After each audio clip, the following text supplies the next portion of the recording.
Hey everyone, welcome back. So today I want to talk about my projector. I get so many questions about my projector and I've been wanting to make this video for a really long time, so finally getting around to it. So let's talk about it. But first, I have a big favor to ask you guys. I entered a contest. It's called DIY Heroes. It has a bunch of really cool people that make things in this contest, and if I win, I get featured in a magazine and win some money. So I would really appreciate if you guys went and vote for me. I will leave the link down in the description so you guys can click on that and go vote. You can vote once a day, so that would be so helpful. Okay, let's get to it. So there's a really great Facebook group called Projectors for Sewing, and there's a lot of really great information in that group.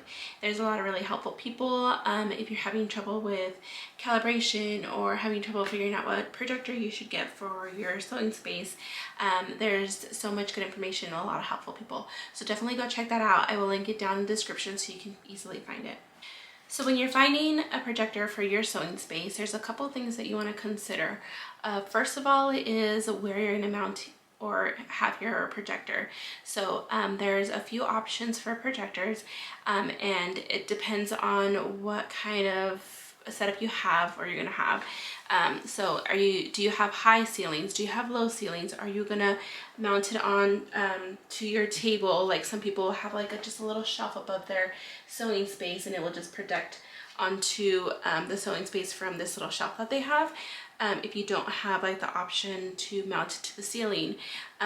So that's a couple things that you want to consider. You want to figure out what's going to work best for you in your sewing space. So if you go onto that Facebook group, there is a list of all the projectors that will work for sewing patterns.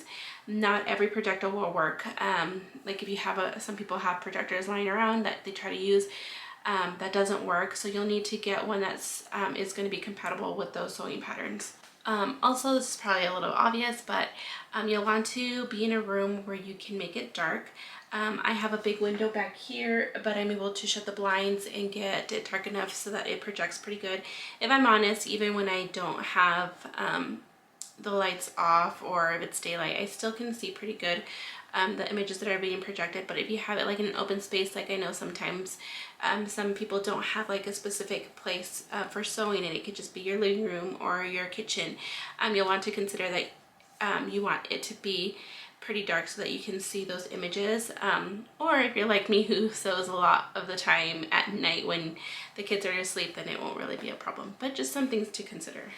Also, some projectors have a pretty cool features like Wi-Fi or like a remote control to like turn it off and on. Like as you can see, if you're mounted onto the ceiling, it'll be hard to turn it on and off, so having that remote control will be nice. So when you're looking through that Facebook group and people will talk about how they have some cool features for their projectors, you can kind of consider which ones you like, which ones will benefit you. So one important thing that you want to do with having a projector is getting yourself a big cutting mat like this one. It's not completely necessary, but it is just really nice to have, and it'll make it a lot easier.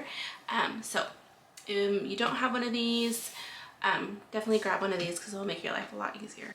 So because we are renting, I wasn't really able to mount it onto the ceiling or to the wall, so we kind of just came up with our own little setup here. So if you are renting and you can't put holes in your wall, this is what we came up with, which has been working really well for me. So basically what we did was we got PVC pipes, metal PVC pipes, and that's what these are here. Okay, so for us, we screwed in this bracket here to the tabletop, and then this right here is PVC, metal PVC pipe, and that screws into this. And then we have the elbow here at the top, and then another PVC pipe, and then that is just Velcro. That is Velcroed to the projector. It's definitely nothing fancy. This we just kind of threw together when we moved here because I was just itching to start sewing, and then I just kind of left it because it's worked out well and I haven't really had any issues with it.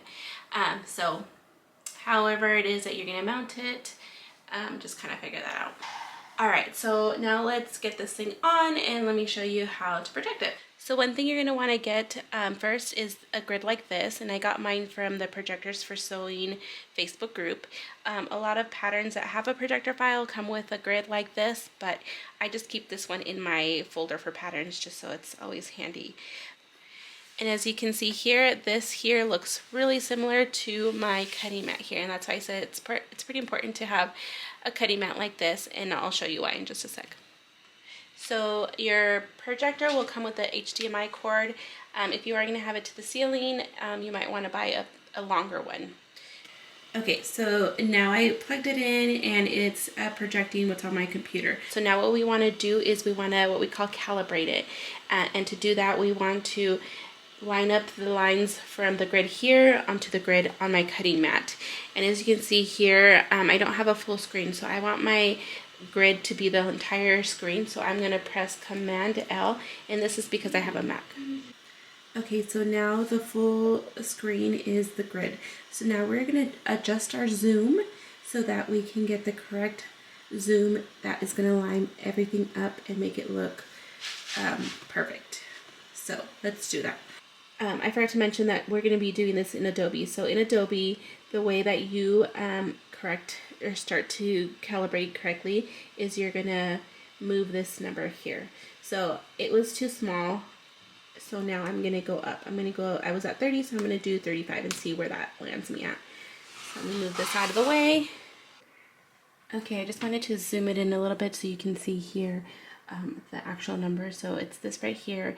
It doesn't say what it is, but it's the zoom, and there'll be a little percentage there, and that's what you're going to be moving up and down. Okay, so now at 35, it's a little bit better, but as you can see, this is still small, so I'm going to still go up. Okay, because I was getting a little closer, I'm going to try 38 now and see where that lands me. Alright, now we're getting a little closer. As you can see, we're starting to line up a little better, but it's still small. So let's keep going up. So I'm going to try 40 now. See what that does for me. So 40 I feel like might be good. Okay, so as you can see here, this is all lined up.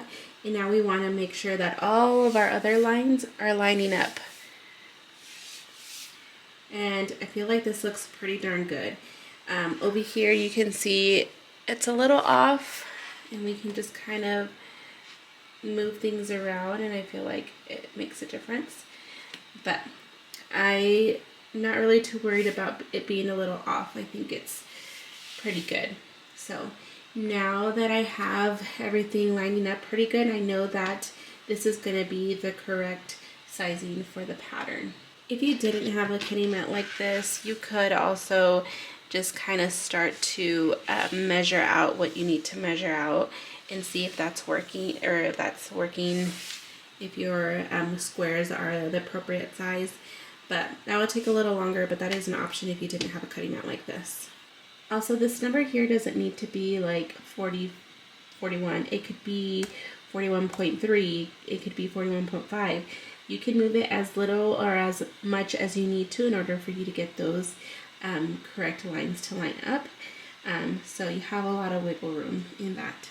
Okay, also there's a little switch thing here that you can move back and forth, and this will move your projector kind of to side, and I'll show you kind of what that looks like. Okay, if you're moving it side to side, it just kind of moves it a little bit. And if you feel like this kind of an option that you can use if you feel like it's laying a certain way, you can kind of move that back and forth to get your lines to meet up better. And then once you have your pattern going, you can always double check with the ones here that they give you to make sure that you're printed out right. So you can see here I have my 1 inch and my 4 centimeters all line up. And so now that I know that, I'm good to cut out. Okay, so that's pretty much it. So once you have that number, so like mine was 40, once you have that number, all you have to do when you're gonna go cut out a pattern is type in that number to the zoom. So I would go and I type in 40 and then I'm ready to cut. I don't need to calibrate every single time that I use it. It's just whenever it's, you know, you're doing it for the first time, or if you moved it from its original spot or if it like got bumped or something, then you would want to recalibrate it. But if you're not touching it, if you're not moving it, then all you have to do, type in that number into the Zoom, and then you're ready to cut. So I know it can be confusing and a little intimidating, but just kind of work through it. Once you've done it once, and you'll understand how it works, and it'll be a lot easier for you if you do need to recalibrate it again. Last thing I wanted to mention is this is the projector that I have. It's called the Vivi Image Explorer 2. And I got it off of Amazon. They no longer have it there, but there are a few options that are pretty similar to the one I have. I have them linked on my Amazon storefront, so if you want to click that link down in the description, and you can shop there. I really hope that this was really helpful for you guys. If you have any questions, let me know. But I appreciate you guys watching, and I'll see you next time.